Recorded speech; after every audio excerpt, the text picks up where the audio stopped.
Presentamos a nuestra invitada porque esta mañana se toma un café con Claudia. Silvia Nane nació en Montevideo en 1969.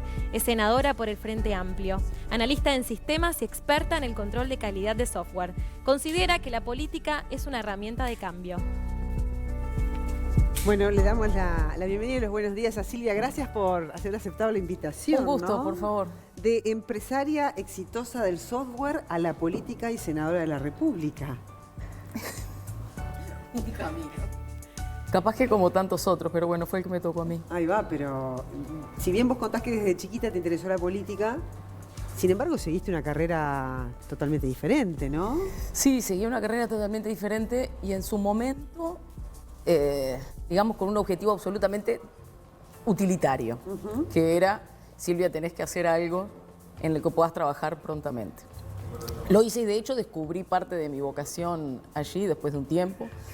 Después de un tiempo de trabajar en la informática, yo dije, esto de la programación mucho no es lo mío, y descubrí el control de calidad y me fui por ahí y de hecho soy una apasionada de mi trabajo. Claro. Me encanta lo que hago. Ahora, Silvia, vos te conociste en este ambiente y que entonces era candidata a la presidencia o Casi. presidenta de Antel en su momento, Sí, quizá.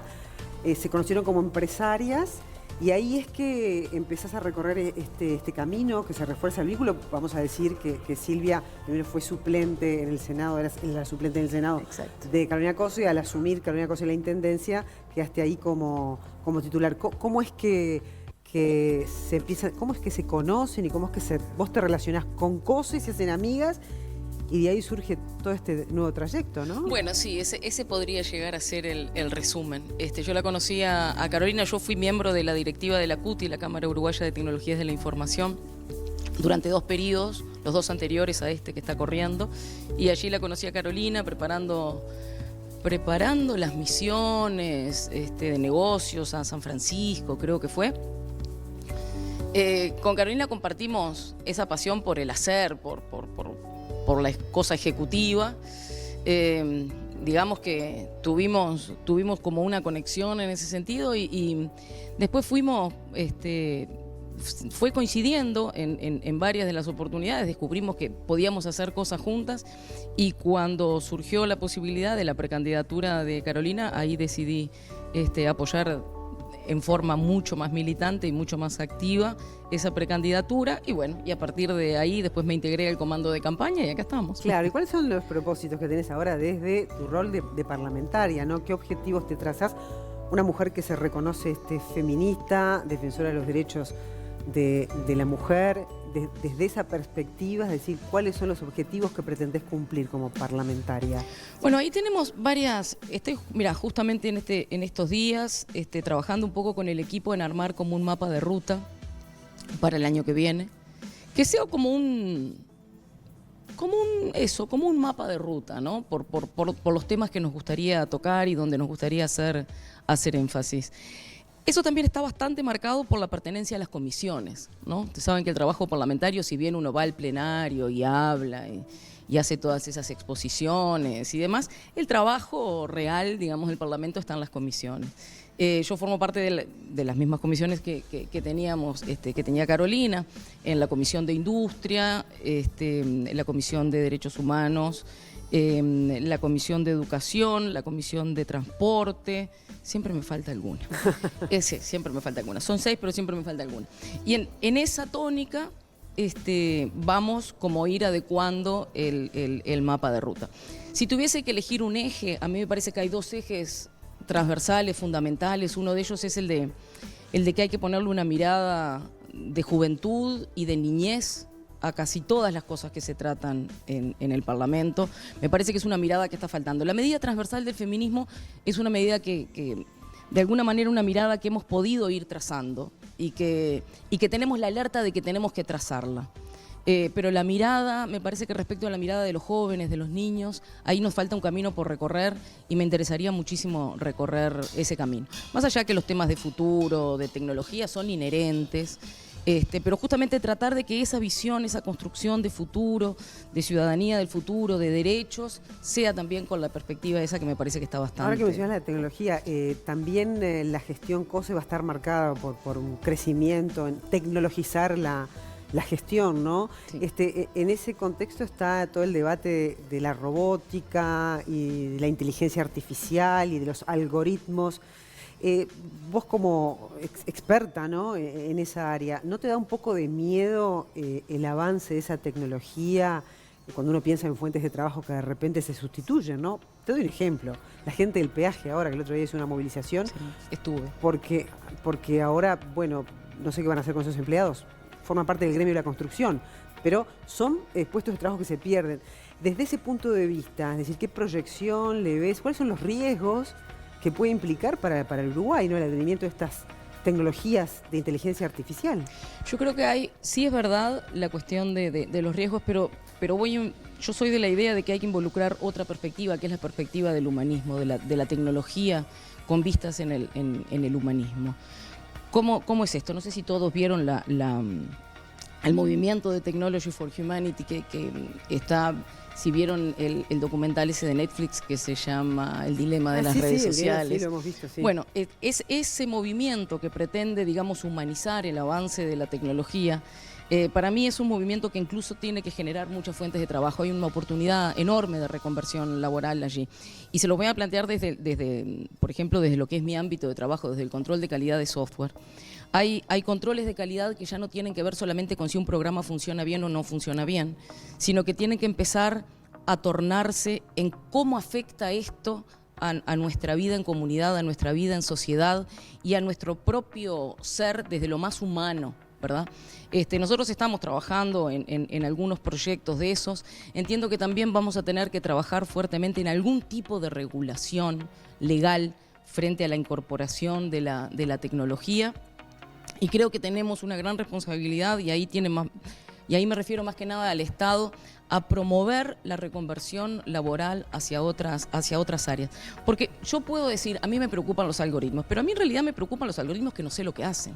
A mí me preocupan los algoritmos que no están enmarcados en un concepto de tecnología para humanos. El resto no debería preocuparme. Entonces creo que lo tenemos que empezar a preocupar por asegurarnos y generar fuentes de trabajo en ese sentido, en el sentido de controlar cuál va a ser el impacto de esa algoritmia o de esas bases de datos. Uh-huh. Hay que empezar primero, me parece, por poner el foco en otro lado.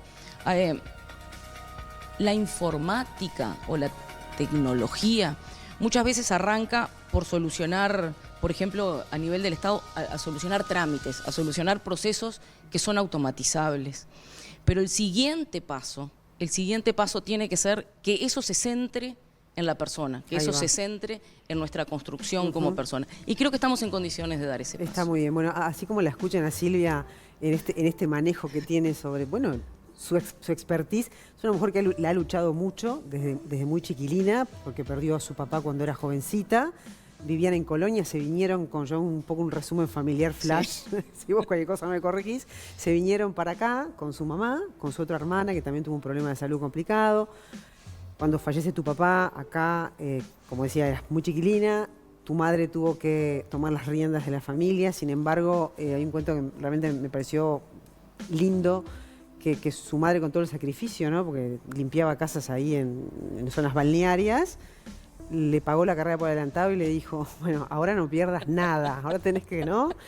Yo te pago todo, pero vos tenés que estudiar y tenés que salir adelante. Entonces el sacrificio de una mamá para que vos pudieras estudiar y seas hoy la persona que sos, ¿no? Sí. Y por si eso fuera poco, después la vida te dio 2 hijos, no biológicos, pero te los dio por esas cuestiones Esas cosas de la vida, ¿no? Tal cual. Que hoy son chiquilines grandes, además, ¿no? Sí. Que llegaron a tu vida cuando eran Y Marcos tenía... pocos años, sí, 5, Marcos 6. tenía 1 año y 8 más, meses. menos, sí. Y Pedro tenía casi 3 porque se llevan 1 año y medio. Uh-huh. Sí.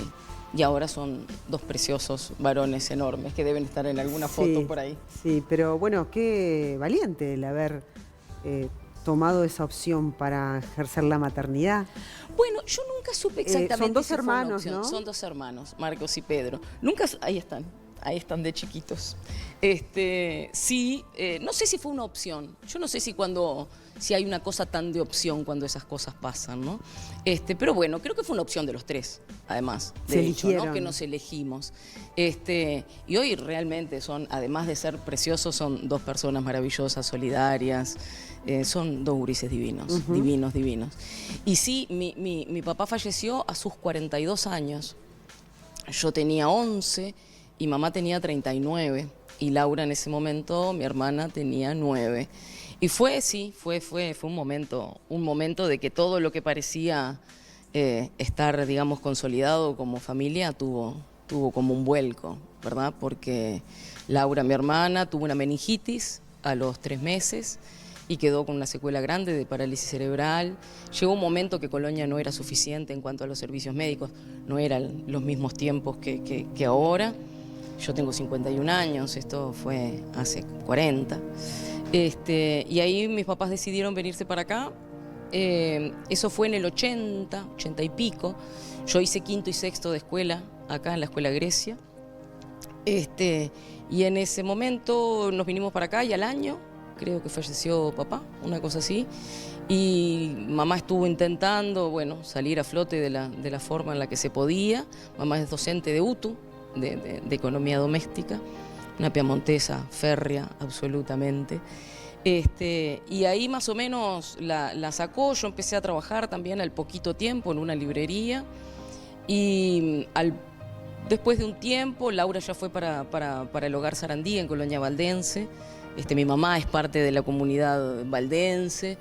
Y bueno, yo siempre digo que ahí hubo 2 o 3 años que fueron como de un movimiento muy intenso y de buenas a primeras, eso, ¿no? Todo lo que estaba constituido por una familia de 4 quedó como en un núcleo de 2, más uno con Laura, que vamos cada 15 días a Valdense a verla. Ahora estamos todas un poco cuidándonos por la pandemia. Pero eso es, más o menos. Pero imagínate que tuviste una madraza, ¿no? Una madraza, una piamontesa. Hizo todo el sacrificio posible como para que los hijos salieran adelante, ¿no? Todo terreno. Y es cierto esto de que, porque lo he visto en otras personas conocidas que han adoptado o han tomado esos hijos de la vida como tenés vos, que finalmente se terminan pareciendo a uno, ¿no? Hay como una suerte de mimetización o de sinergia. Absolutamente. Que no solo en la gestualidad, sino también morfológicamente. Sí. Es increíble. ¿Por qué se produce esa transformación? Vos como madre de estos 2 chiquilines, ¿cuál es la explicación que le encontrás a eso? Yo no sé cuál es la explicación. Honestamente no sé. Ahí estoy con Laura. No sé cuál es la explicación. Pero nos parecemos. De hecho, esa sonrisa que hace Pedro cuando uno le dice Pedro, reíte, es la misma sonrisa que hago yo. Que quedás como así. Yo creo que hay como un aprendizaje gestual que se va dando. Y no en vano uno convive absolutamente todo el día, ¿no? Y toda la vida. No sé cuál es la explicación biológica de que eso pase, pero definitivamente pasa. Marcos, en muchas cosas, levanta una ceja como levanto yo, ¿no? Y uno dice, ¿cómo se da eso? Cuando Marcos está nervioso, le duele la panza. Cuando Pedro toma un airecito, le duele la garganta. Son las mismas cosas que me pasan a mí. Claro, bueno, te felicito por la familia que has conformado con tu compañera, que sé que ellos, porque me han contado, están muy agradecidos también a vos y a tu compañera, ¿no? Por la contención que les están dando. Sí. Así que felicitaciones y buena gestión en todo este periodo parlamentario. Muchas gracias. Estoy trabajando mucho realmente para que esto salga bien, porque es la responsabilidad que tenemos. Totalmente. Ha sido un placer conocerte personalmente. Muchas gracias, Claudia, igual.